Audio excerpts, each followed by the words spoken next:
Hello students, welcome back to my channel. I hope आप सभी बहुत अच्छे होंगे and you might be enjoying your new session. So today I have come up with class 10th maths chapter number 3 pair of linear equations in two variables. तो सबसे पहले हम ये जानेंगे कि लीनियर इक्वेशन होती क्या है। तो देखते हैं। A linear equation is an equation in which the highest power of the variable is always 1। Variable मैंने आपको पिछली क्लास में बताया था कि वेरिएबल का मतलब क्या होता है। वेरिएबल का मतलब होता है जो भी हम अल्फ़ाबेट्स का यूज़ करते हैं एल्जेब्राइक एक्सप्रेशन में, उन्हें हम वेरिएबल्स कहते हैं। तो ऐसी इक्वेशन जहाँ पर वेरिएबल्स की पावर हाईएस्ट 1 हो उसे हम क्या कहते हैं, linear equation. And standard form of linear equation in one variable is ax plus B is equals to 0। Standard form जो है linear equation in one variable का वो होगा ax प्लस बी। यहाँ पर अगर वेरिएबल की बात करें तो आपको केवल एक ही वेरिएबल आपको दिखाई दे रहा, दैट इज x। a और b जो होंगे वो कॉन्स्टेंट्स होंगे।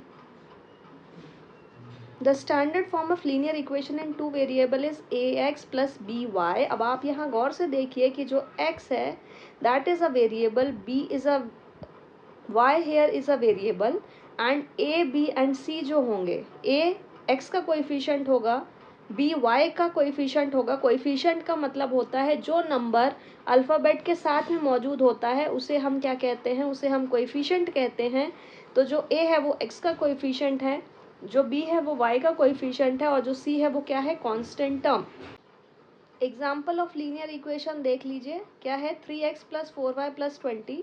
तो जो 3 है ये इस x का कोएफिशिएंट होगा, ये जो 4 है ये इस y का कोएफिशिएंट होगा और जो 20 है this is a constant term. Similarly x plus Y is equals to 5। अब x के साथ कोई नंबर नहीं है, इसका मतलब x का कोएफिशिएंट होगा 1। y के साथ कोई नंबर नहीं है, इसका मतलब है कि y का कोएफिशिएंट क्या होगा, 1 होगा। And here 5 is a constant number. अब ज़रूरी नहीं है कि हम हमेशा x या y ही लें, हम a प्लस बी भी ले सकते हैं।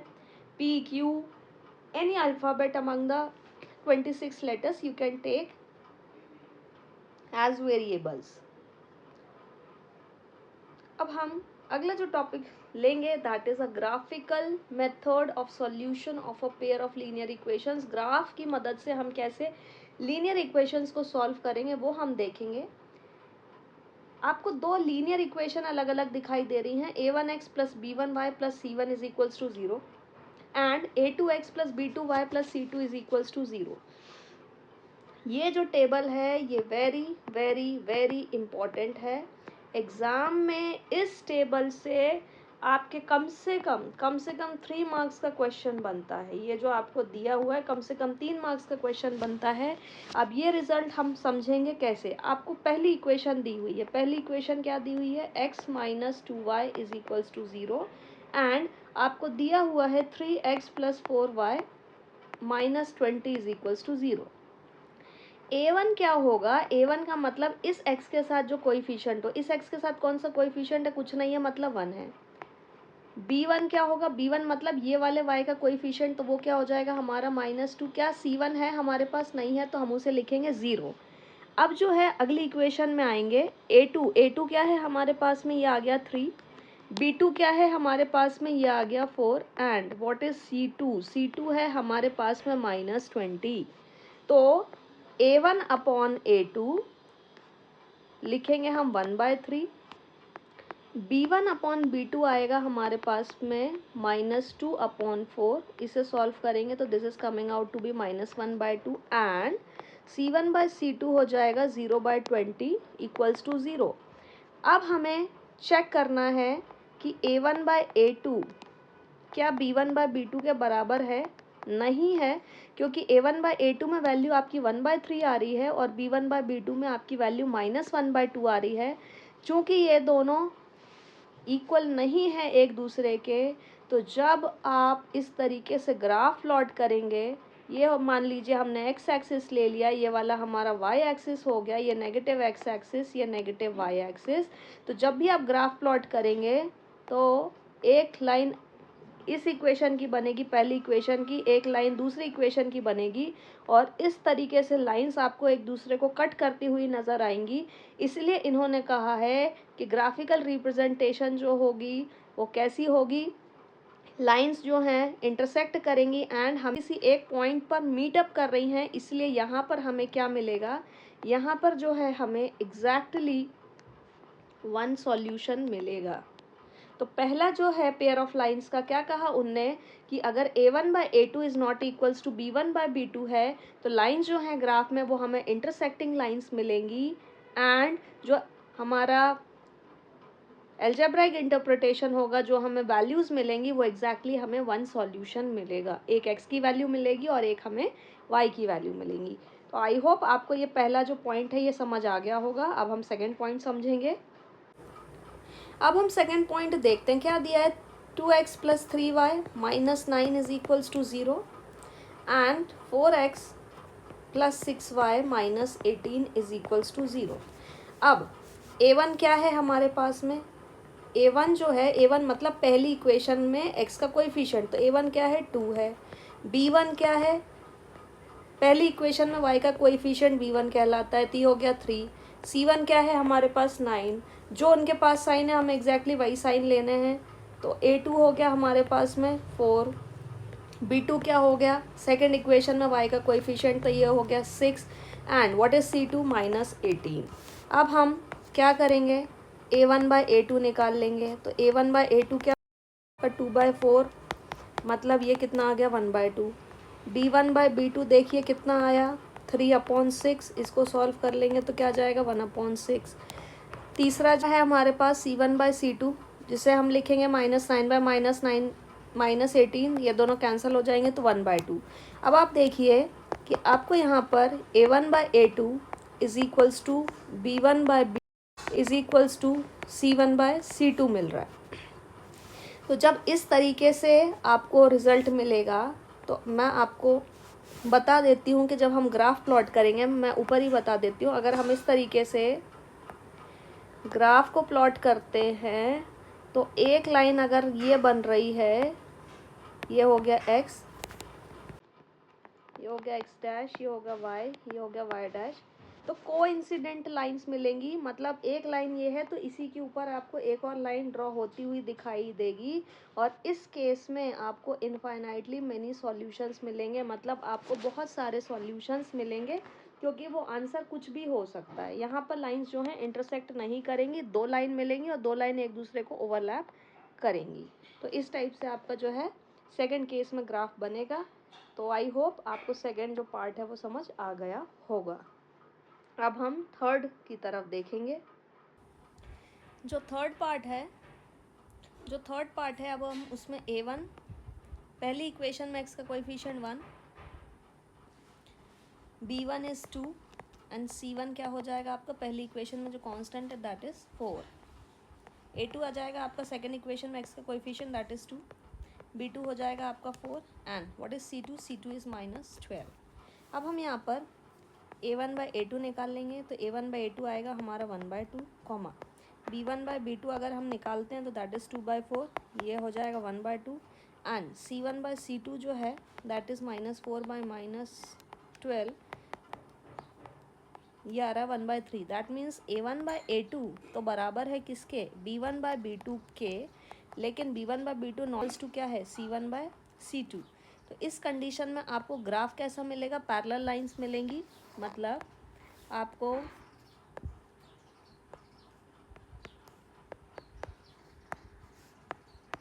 ग्राफ जब हम ग्राफ बनाएंगे तो आपको इस तरीके से पैरेलल लाइंस ड्रॉ होती हुई दिखाई देंगी, और इस केस में आपको नो सॉल्यूशन का रिजल्ट मिलेगा, आपको आंसर ही नहीं मिलेगा। तो ये आपको रिजल्ट्स जो हैं ये आपको ध्यान रखने हैं, and these results are very very very important from exam point of view, so you have to learn it by heart, क्योंकि इस टेबल के ऊपर से 3 मार्क्स का क्वेश्चन शॉर्ट आपका बोर्ड्स में आता है।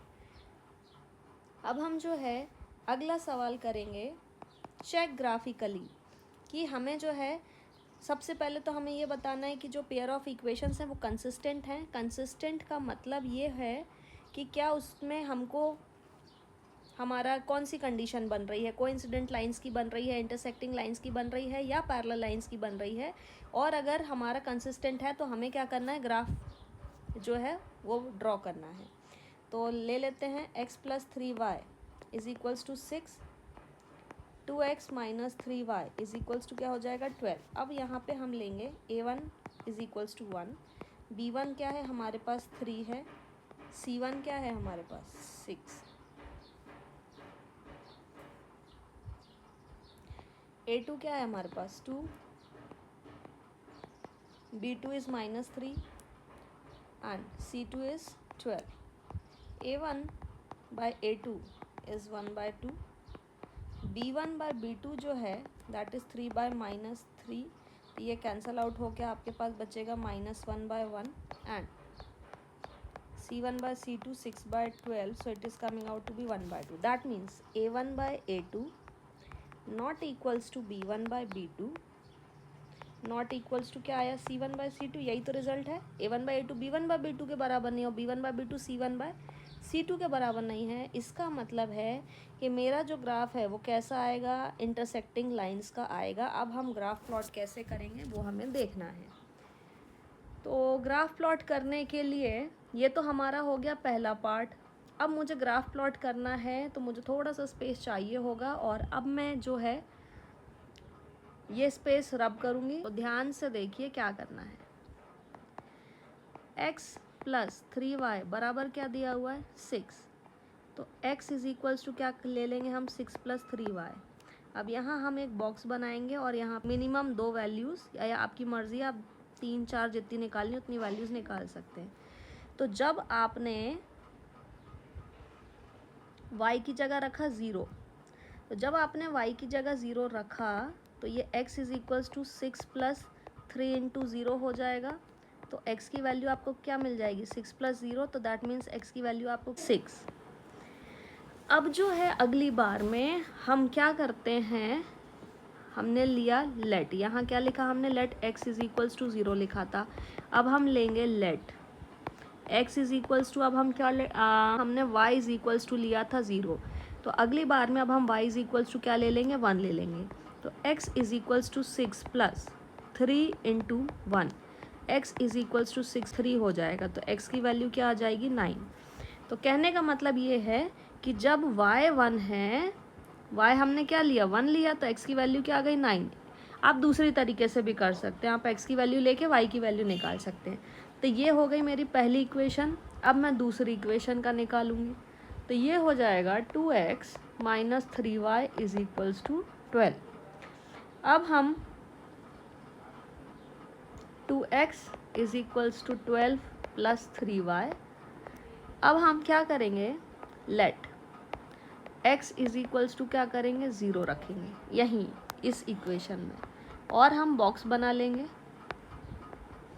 ये हो गया x, ये हो गया y। तो जब हमने x इज इक्वल्स टू 0 रखा तो क्या मिला मुझे 2 ब्रैकेट में 0 is equals to 12 plus 3y, ये आ जाएगा 0 is equals to 12 plus 3y, minus 12 is equals to 3y, और यहाँ से हमें माइनस 12 बाई 3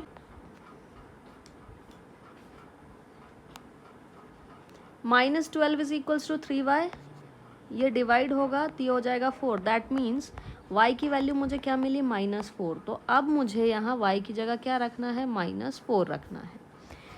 नेक्स्ट अब मैं क्या रखूँगी यहाँ पर, एक बार ये हो गया लेट हो गया x इज इक्वल्स टू 0। अब मैं यहाँ रख दूँगी लेट y की जगह भी हम क्या रख सकते हैं 0। तो अब हम y की जगह 0 अगर रखेंगे तो क्या मिलेगा 2x is equals to 12 plus 3 into 0। तो ये हो जाएगा 2x is equals to 12 plus 0, 2x is equals to 12, x is equals to 12 by 2। That means x की वैल्यू आपको क्या मिल गई 6। तो जब y 0 था x की वैल्यू क्या मिली 6। अब हम ग्राफ प्लॉट करेंगे।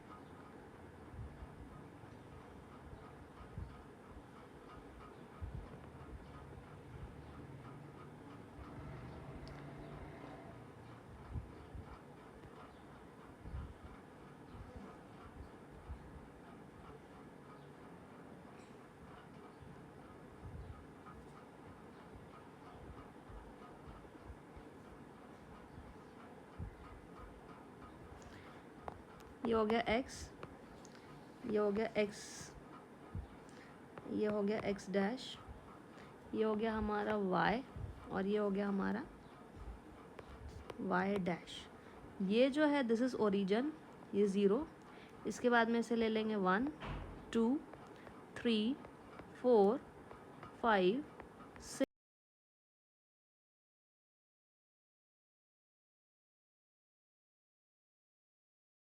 this is -2, this is -3, -4, -5, -6, -7, -8, so on. Likewise, -1, -2, this should be -1, this is -2, this is -3, this is -4, -5, -6, -7, and so on.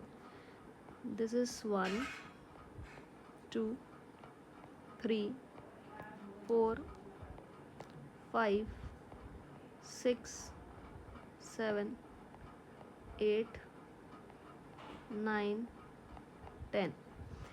अब हम सबसे पहले ये वाला पहला जो बॉक्स है वो देखेंगे।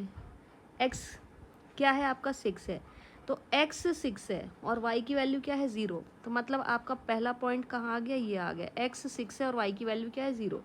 अब x 9 है प्लस का और y क्या है 1, तो x 9 है तो x एक्सिस पे आप 9 देखिए और y एक्सिस पे आपको 1 देखना है, तो आपका जो अगला पॉइंट आएगा वो यहाँ आएगा। और अब मुझे क्या करना है, इस स्केल की मदद से, ये देखिए इस स्केल की मदद से हम क्या करेंगे, इस लाइन को, इन दोनों पॉइंट्स को ज्वाइन कर देंगे। तो ये जो है ये मेरा इस तरीके से ग्राफ बन गया। और ये कौन सी लाइन का मैंने ग्राफ बनाया है, ये मैंने बनाया है x + 3y = 6 का। अब जब आप ग्राफ बनाते हैं तो आपको कोऑर्डिनेट्स लिखना ज़रूरी है। पहले हमेशा हम x कोऑर्डिनेट लिखते हैं, इसलिए x, 0 लिखा। और जो दूसरी वैल्यू है, ये जो हमारा पॉइंट है ये है 9, 1, जहाँ x एक्सिस पे 9 है, y एक्सिस पे 1 है। ये हो गया हमारा पहला। इसके बाद में अब हम दूसरे बॉक्स पे आएंगे, तो x 0 है, y की वैल्यू क्या है -4, x 0 है, y की वैल्यू -4 है, मतलब एक पॉइंट हमारा यहाँ आ गया। इसके बाद में x 0 है और y 0 है, एक पॉइंट कहाँ आ गया हमारा, यहाँ आ गया। x y 0 है और x की वैल्यू क्या है यहाँ पर 6 है, तो ज़ीरो है, y की वैल्यू आ गई -4, and after that when y is 0, x की वैल्यू क्या आ गई हमारी यहाँ पर आएगी, ये 6 आएगी। दैट मीन्स अगली जो मेरी लाइन बनेगी वो बनेगी इस तरीके से, इन दोनों पॉइंट्स को ज्वाइन कर। तो ये हो गया हमारा इंटरसेक्टिंग लाइन। ये जो हमारी लाइन है, दिस इज 2x - 3y, कौन सी लाइन है, 2x - 3y = 12। और ये जो आपका पॉइंट है पहला वाला, ये है हमारा 0, -4 का। और ये जो आपको पॉइंट दिखाई दे रहा है, दिस इज, ये जो पॉइंट है ये है 6, 0 का। अब आप ये देखिए कि ये जो दोनों लाइन्स ये कहाँ मीट कर रही हैं, ये जो दोनों लाइन से कहाँ इंटरसेक्ट कर रही हैं, ये 6, 0 पर इंटरसेक्ट कर रही हैं। तो कहने का मतलब ये है कि x की वैल्यू जो है क्या आ रही है आपकी, 6 आ रही है, और जो y है वो आपकी फाइनल वैल्यू क्या आ रही है, 0 आ रही है। क्योंकि ग्राफिकल मेथड में जहाँ पर दोनों लाइंस इंटरसेक्ट करती हैं उन्हीं को हम इंटरसेक्टिंग लाइंस कहते हैं, और जहाँ पर वो इंटरसेक्ट करती हैं उसी पॉइंट से हम कोऑर्डिनेट्स निकालते हैं। x की वैल्यू हो गई यहाँ पर 6 और y की वैल्यू हो गई 0। अब आप चाहें तो इसे न्यूमेरिकल मेथड से, सब्स्टिट्यूशन मेथड से हम क्या करेंगे, क्रॉस चेक कर लेंगे।